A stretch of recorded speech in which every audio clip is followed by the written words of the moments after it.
السلام عليكم، كي دايرين؟ لاباس عليكم؟ شكرا للكلام الطيب اللي تخليو لي دايما فيديوهات. شحال من اخت سولاتني قالت هي حتى انتيات، يعني الاخوات اللي مريضات بالتصلب اللويحي. انا مريضه بالتصلب اللويحي، فقلت لي كيفاش كتقولي كل شيء كيف راكي. انا غادي نقول لكم، انا الحاله ديالي كتسوء، يعني ما رانيش نتحسن والو.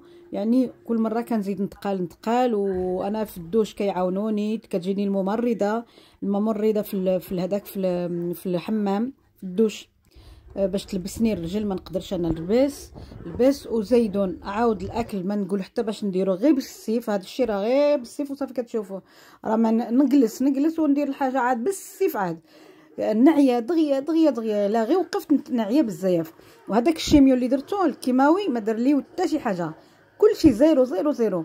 كان ندمت علاش درتو بزاف.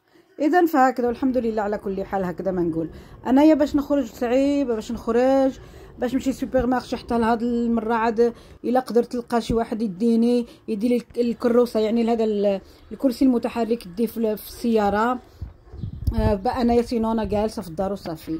عاد الا درت شي اكل نديرو غير بالسيف، يعني وكنلقاو كان انا مليونيره، كان عندي لاباس عليا الفلوس، نشري الماكله ولا يجي شي واحد يطيب لي وصافي. ولكن عاود واخا هكذاك انا نبغي الاكل ديالي، نبغيه هكذاك، ما نبغيش انا شي واحد نبغي على حسب انا اللي نديرو. هذيك هي.